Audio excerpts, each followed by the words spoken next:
Olá amigo, mais um vídeo aqui sobre o crossover ativo em um sistema de alta fidelidade.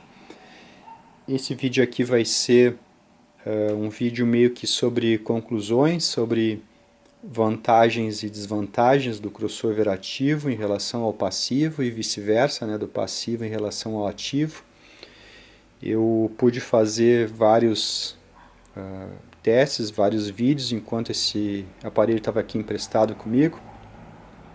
Agora chegou a hora de eu devolver, então os vídeos com esse aparelho aqui vão acabar em seguida, tá? Eu coloquei aqui num papel o que eu achei como vantagem do crossover ativo. Uma vantagem que ele tem sobre o passivo é que os cortes que ele faz aí, né, as frequências que ele está programado, no caso 150 Hz, 900 Hz, não ficam atreladas à impedância das caixas, né? Então não muda se a gente mudar a impedância das caixas, porque as caixas vão estar ligadas lá no amplificador, ao passo que com crossovers passivos, então a gente teria que mudar os valores de bobina e de capacitor. Então aqui com o sistema ativo nos deixa mais flexível em relação a mudanças, a upgrades do sistema, tá? Então eu não preciso me preocupar em rebobinar, em reenrolar outra bobina para o meu tweeter ou para o meu mid-range, porque mudou a impedância. Outra vantagem é que não apresenta perda no sistema, né? O sistema aqui, como ele não está ligado na caixa acústica, a caixa acústica está ligada diretamente no amplificador, o alto-falante, o mid-range, o médio grave talvez. Então não existe perdas no caminho. Existe a perda do fio, do cabeamento até a caixa, mas é mínimo, né? Aqui, quando a bobina ela é em série com o dispositivo, né? Essa aqui seria a bobina que vai em paralelo com o tweeter. Aí não importa muito a resistência ohmica dela. Mas quando é a bobina em série que vai com o woofer, por exemplo, a resistência ohmica da bobina importa, tá? Porque afeta o amortecimento. Então a gente consegue fazer bobinas boas para alto-falante, né, para woofer, só que a gente tem que gastar bastante cobre ou usar ferro na bobina, né? Que nem aqui, ó. Aqui é uma bobina de tamanho adequado para o mid-range, tá? Mais ou menos essas que eu tenho aqui dentro dessa caixa acústica, tá? Para o mid-range. Então a bobina de baixa frequência, o corte inferior do mid-range eu uso com ferro no núcleo, tá? E uso assim só o I, porque assim é muito mais difícil da bobina saturar, tá? Tem fabricantes de crossovers renomados que usam essa técnica também de inserir um ferro aqui no meio, né? Um I somente, né? Isso aqui é lâmina de transformador, tá? Depois eu vou mostrar melhor aqui. Então no meu woofer aqui embaixo da caixa tem uma bobina bem grande. Aqui nesse alto-falantes tem bobina bem grande. Por exemplo, com um ferro de transformador bem grande, né, bem avantajado. Aqui, ó, esse alto-falante de 8 polegadas. O ferro é quase tão grande quanto o woofer, tá? Então eu consigo fazer bobinas com perdas muito reduzidas de rendimento, tá? Então tem como a gente fazer bobinas boas, tá? Mas o crossover ativo ele não tem nenhuma perda, né? Enquanto que com crossover passivo a gente tem alguma perda. Então isso são vantagens aqui do crossover ativo.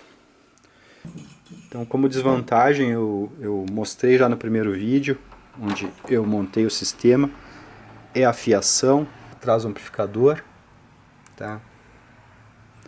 Muito cabeamento RCA, muito cabeamento de caixa acústica, né?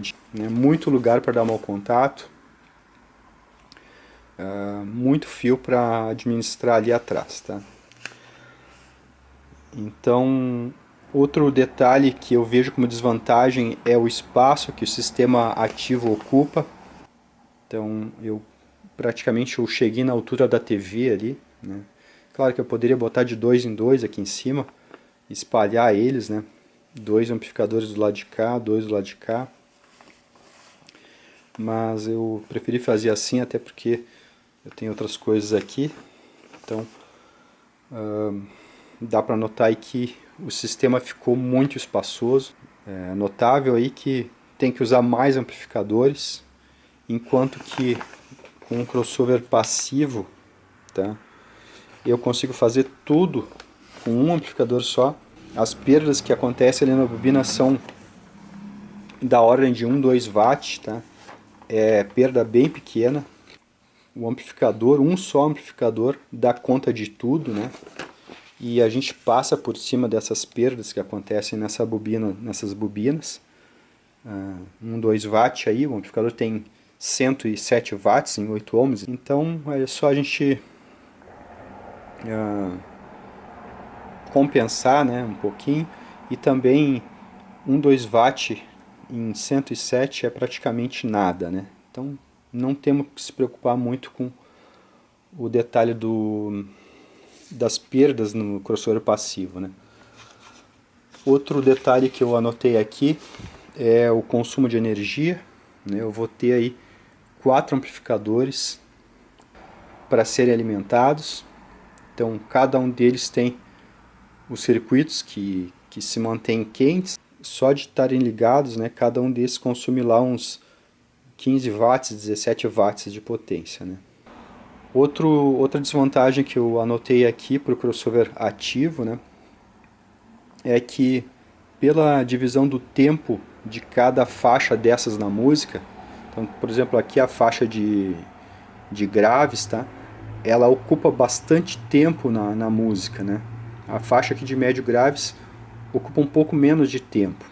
A faixa de médios ocupa menos um pouco ainda, né? E a faixa de agudos ocupa bem pouquinho tempo. Então a gente vai ter o amplificador de agudos, apesar de ele ter que ter a capacidade de dar a mesma tensão de saída do que esse aqui, né? Para que a via de agudos chegue a um determinado SPL, né? Por exemplo, 110 dB. Então precisa que tenha aqui a mesma tensão de saída daqui. Considerando que a caixa que a gente está usando, né, é para alta fidelidade, tem o tweeter com 88 dB, o mid-range com 88 dB e os woofers com 88 dB. Então todos os amplificadores têm que ter a mesma capacidade de pico de tensão na saída, tá? Então, como o tempo do agudo é muito curto dentro da música, esse amplificador aqui vai ficar muito subutilizado, esse aqui vai ficar um pouco menos subutilizado, esse aqui vai ficar um pouco menos do que esse subutilizado, e esse aqui vai ficar um pouco subutilizado. Provavelmente aqui ele vai trabalhar, né, uma parte maior do tempo, então aqui se dê um consumo não, uma utilização de uns 50% desse amplificador, aqui talvez uns 30%, aqui talvez uns 15% e aqui talvez uns 5% de utilização. Então todos eles vão ficar subutilizados, porque cada um, esse aqui por exemplo vai trabalhar só nessa faixinha aqui, né? Esse aqui vai trabalhar só nessa faixinha, né? Então esse aqui vai trabalhar só nessa faixinha, né? Então notem que o tempo das coisas diminui no amplificador. Ele vai ter que trabalhar por menos tempo mandando o sinal para a caixa acústica, né? E aqui a parte do agudo, né? Esse amplificador aqui vai cobrir somente essa parte aqui, e essa parte aqui ainda tem menos dela na música, né? A média das músicas que existem, né, são com menos tempo de agudo. Por isso que o ímã do Twitter é bem pequenininho, né? Porque dá o transiente lá e já cessa, e não dá tempo nem da bobina aquecer, né? Então, claro que se a gente fizer uma microfonia, passar na frente da caixa, né, dar uma microfonia nos graves, o alto-falante aguenta, porque ele tem inércia térmica na bobina, né? Então aguenta. O médio grave também aguenta uma microfonia. O médio também certamente vai aguentar bem mais do que agudo. Agora o agudo, se dá uma microfonia, os tweeters queimam, porque eles não aguentam um tom contínuo, por exemplo, de, sei lá, 8 kHz na potência máxima do amplificador. Ele aguenta uma nota de um prato. Agora um tom contínuo, como microfonia, faz o tweeter queimar em pouco tempo, né? Alguns segundos o tweeter já queima. Então o tweeter não é feito para ficar com tom contínuo, né? Já os woofers, eles podem ficar com tom contínuo por um bom tempo, né? Até se danificarem, né? Então os amplificadores ficam subutilizados, todos eles no uso com crossover ativo, tá? Vamos ver o que mais que eu escrevi aqui. Bom, agora eu vou falar um pouquinho da vantagem do crossover passivo, tá? Então essas bobinas aqui, né, apesar aqui de eu ter a bobina, esse ferro aqui gigante, né? Isso aqui seria uma bobina, né? Basta separar aqui e colocar os carretéis, que nem eu fiz aqui, ó. Só que esse aqui vai ser muito maior, né? Vai ser para uma frequência bem mais baixa. Isso tudo fica escondido dentro da caixa, né? Então fica aqui no pé da caixa. Essa caixa aqui tem dois andares aqui, né? Ela tem uma divisão aqui e uma divisão aqui, então eu posso colocar as bobinas aqui nesses andares, né? Um pouco do crossover aqui, um pouco do crossover aqui, né? Um pouco do crossover aqui em cima das tábuas que tem aqui dentro, né? Então isso não me ocupa espaço no rack, no sistema. Uma vantagem que eu coloquei aqui para o crossover passivo, né? Basta um amplificador só para fazer todo o trabalho, ou seja, simplifica muito o manuseio dos amplificadores, né? Então, se eu gosto muito de trocar amplificador aqui, né? Eu fico uma semana com um, uma semana com outro e vou trocando. Imagina que eu tivesse que trocar toda vez 4 amplificadores com todo aquele cabeamento ali. O fato de precisar de só um amplificador é uma coisa interessante para mim, né? Para algumas pessoas que só querem ter, por exemplo, um sistema, né? Eu quero ter um sistema assim, com as 4 vias, tá? Fixa, não vou mexer mais aqui, aí tranquilo, né? Então eu esqueci de comentar antes, no crossover ativo a gente tem todas as vias subutilizadas. Já no crossover passivo, o amplificador vai cobrir Deus dos 20 Hz aos 20 kHz. Então ele vai estar em uso em todo esse tempo aqui, tá? Então ele vai estar sendo utilizado, digamos, na plenitude da faixa de frequência, né? Ele vai ser o responsável por a entrega de todas as frequências na caixa acústica, tá? Outra vantagem para o crossover passivo é que a fiação da caixa se torna extremamente simples, né? Um fio para cada caixa e está pronto, está tudo ligado, né?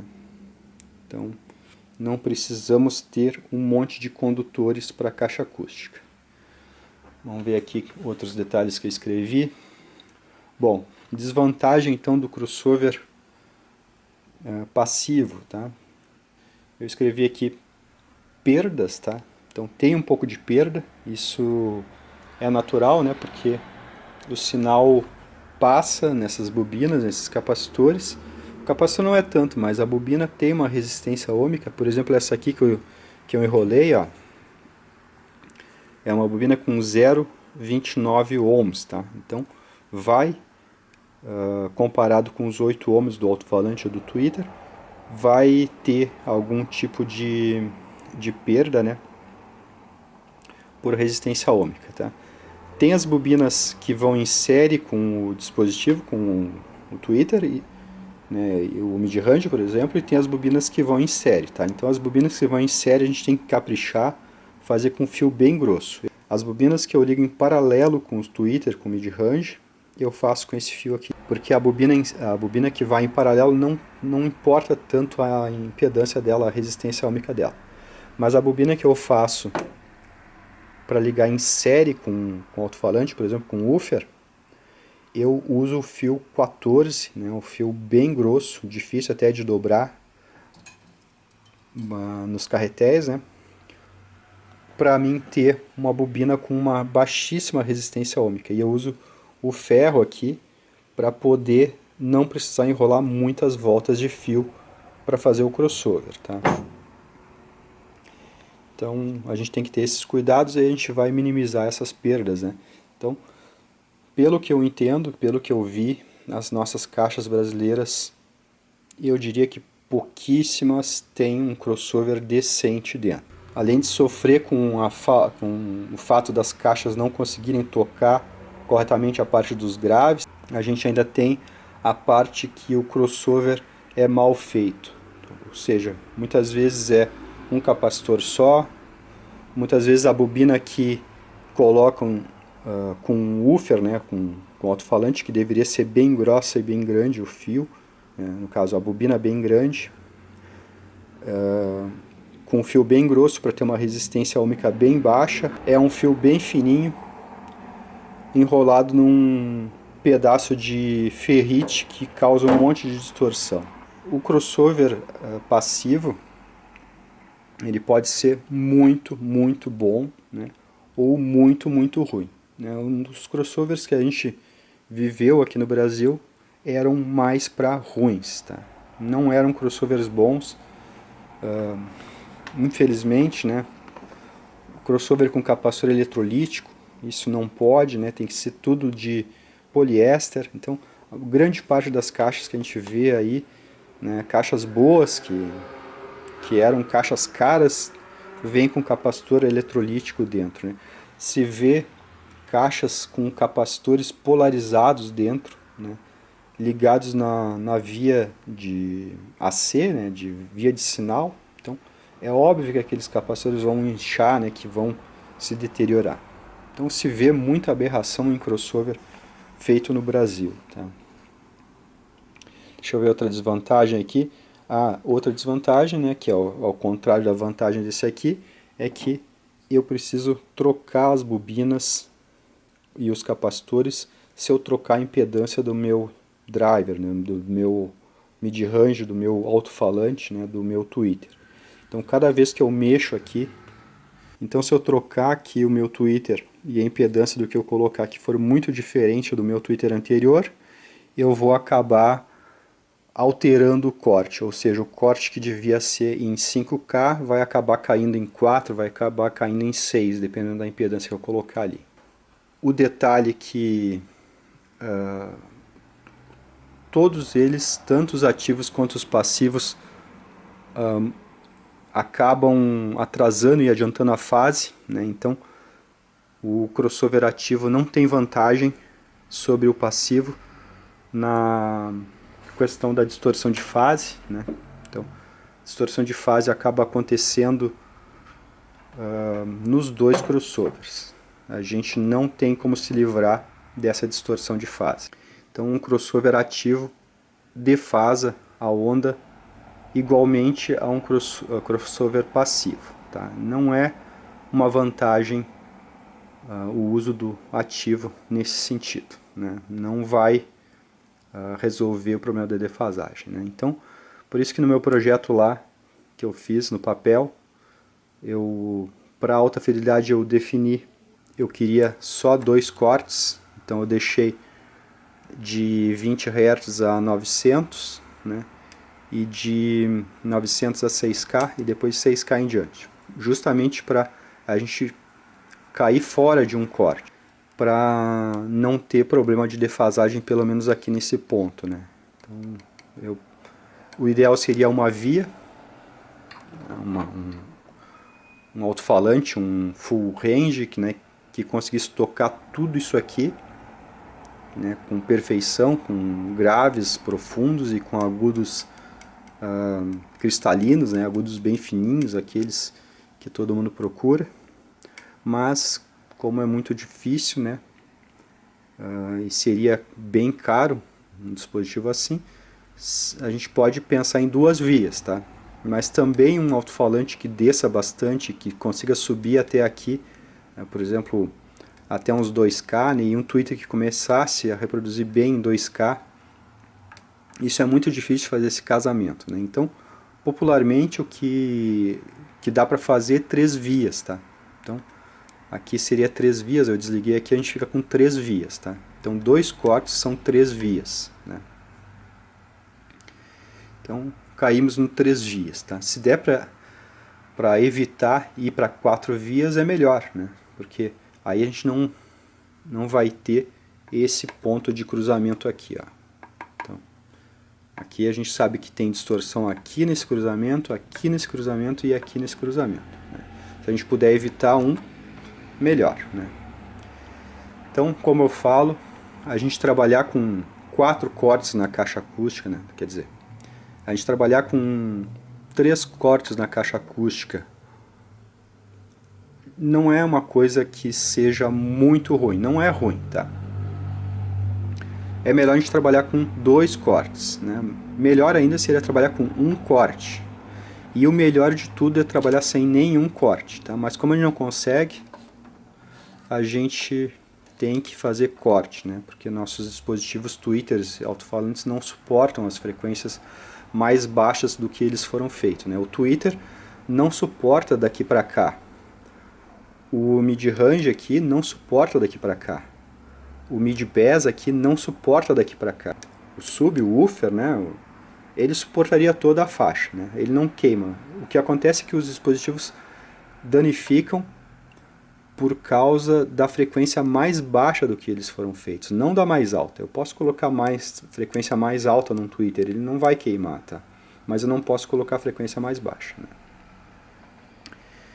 Então, a gente tem que optar aí, né? E o mais econômico são 3 vias, né? Um tweeter vai conseguir fazer bem aqui, né? Um mid-range, um alto-falantezinho, que nem esses aqui, ó. Um alto-falantezinho desse aqui faz tranquilamente de 900 Hz, né? De até menos, até 500 Hz a 5 kHz, tá? Dá para usar como mid-range, né? Só que a gente vai ter que ter um volume interno aqui na caixa, né? Se a gente quiser trabalhar tipo com 300 Hz nele, então a gente vai ter que ter um volume para ele trabalhar dentro. O crossover ativo não é um equipamento, um recurso para a gente fazer um som mais bonito, né? Ele é um recurso para dividir as frequências, para mandar as frequências corretamente para os alto-falantes, tweeters, né? Para eles não queimarem. O crossover não é uma coisa que enfeita o som. A função dele é exatamente a função desse cara aqui, tá? De um crossover passivo. Ele não tem a função de deixar o som mais bonito. Ele não é uma coisa que vai melhorar o som. Ele é uma coisa que facilita, por exemplo, no uso com sistema de PA, né? Porque para PA a gente não tem como fazer isso aqui para todas as caixas, né? Agora, para um sistema residencial, a gente consegue fazer, né? A gente dá uma estudada, vai nos softwares de cálculo de bobina, calcula os valores, né? E aí vai enrolando, né? Conforme vai enrolando, vai dando uma medida com o indutímetro para ver se chegou na indutância correta. Então a gente consegue fazer, é só dar uma estudada que a gente consegue fazer crossovers passivos fantásticos, né, com muito pouca perda. A gente só tem que comprar o fio de cobre, os carretéis, né, e enrolar. Se a gente quer fazer só 2 caixas, é muito tranquilo de fazer, tá? Então, por meu uso aqui, o passivo tem mais vantagens, né, em relação a espaço e o uso de amplificadores. Eu não tenho como manter essa pilha aqui, né? Então, para mim, o crossover passivo é a minha escolha, tá? Eu vou continuar aqui com os crossovers passivos, né? Até porque esse aqui é emprestado, né? Eu poderia muito bem até adquirir um desses, mas a logística de uso dele é muito complicado manter tudo isso aí aqui no rack, né? Eu tenho mais sistemas, né? Eu tenho outros amplificadores para rotacionar, para trazer aqui para colocar para funcionar. Então, para mim, eu ligo 2 fios da caixa acústica, 2 fios do RCA, plugo o cabo de força ali atrás, que os meus cabos, meus amplificadores, meus aparelhos são todos com esse plug que eu coloco. Então para mim é muito fácil de usar, ó. Isso aqui não altera o aparelho, tem gente que fura o aparelho para colocar um conector fêmea desses aqui. E eu penso que a gente não deve furar os equipamentos, né? Não deve alterar a lata, o chassi para colocar um conector fêmea de tomada aí, né? Eu prefiro fazer assim, ó. Então, não altero, né? Fica bem prático e não fica aquele rabicho pendurado, né? Que a gente tem que estar arrastando ele pela casa, que lá vai se trancando em tudo que é coisa, né? E também minhas réguas de força estão lá embaixo do rack, então é muito difícil para mim conectar alguma coisa lá embaixo, né? Então eu tenho aqui em cima as esperas dos cabos de força e eu conecto aí em cima, né? Então uma coisa que eu fiquei um pouquinho frustrado aqui é que então ele tem um ruidinho de fundo, né? Ele não é silencioso, até porque ele é um crossover de 18 dB por oitava, né? Então ele tem uma separação bem grande, né? Ele tem um, digamos que um ganho bem grande, né? Quando a gente tem um equalizador e a gente seleciona lá 18 dB por oitava, a gente percebe que ele começa a chiar bastante, né? Porque aquilo aumenta o ganho dos circuitos lá dentro dele e ele carrega um pouquinho de chiado, né? Então, eu gosto de power assim, sem o controle de volume, né? Porque o controle de volume é uma coisa que acaba deixando a velocidade do power mais lenta, né? Então, eu creio que, no caso, para mim, power não precisa ter controle de volume, né? O que a gente liga antes nele que deveria ser silencioso para a gente não ter que baixar o volume aqui para atenuar aquele chiadinho, né? Então aqui o crossover devia ser silencioso, né? Que nem eu tenho um pré aqui da Sansui, né? Esse aqui é muito silencioso, então eu posso ligar esse pré aqui nos meus powers, que não vai ter ruído nenhum na caixa, né? Porque o pré não está colocando nenhum ruído aqui nos powers, né? Já aqui sai um pouquinho de ruído, né?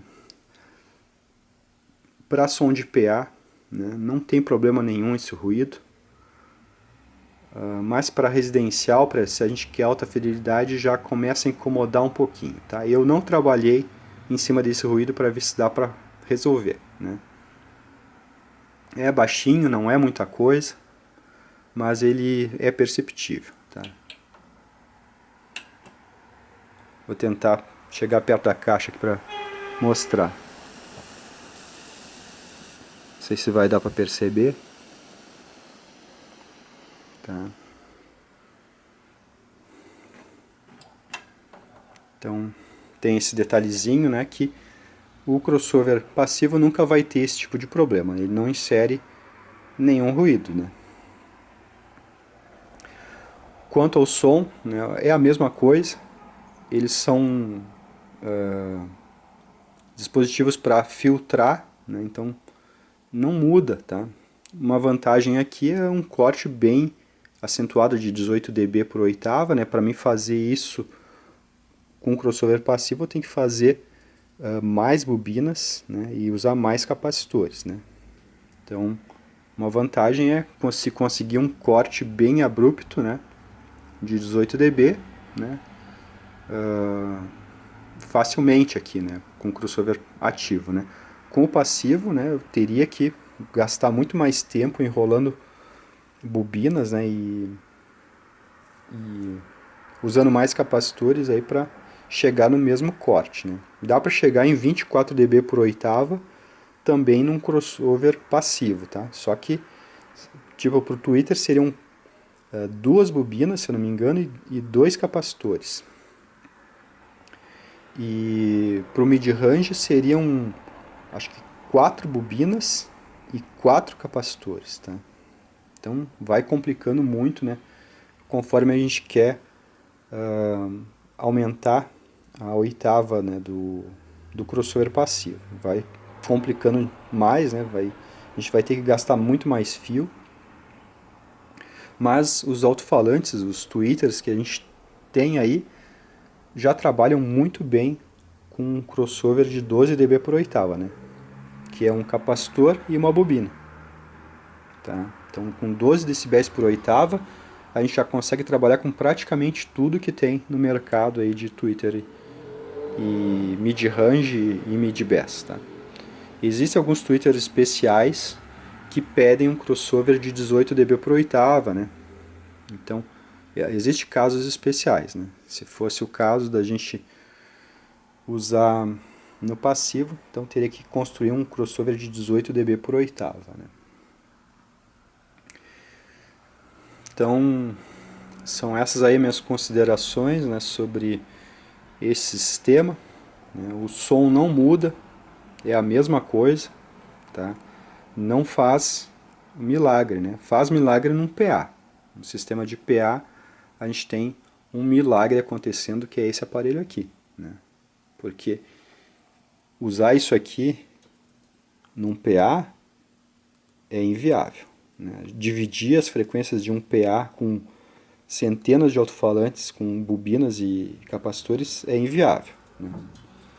Então isso aqui, para um PA, é um equipamento milagroso, indispensável, não tem como ficar sem, né? Agora, no sistema de alta fidelidade, a gente consegue enrolar ótimos crossovers, né? Ótimas bobinas, com perdas mínimas, e ter o rendimento, né? O resultado, né?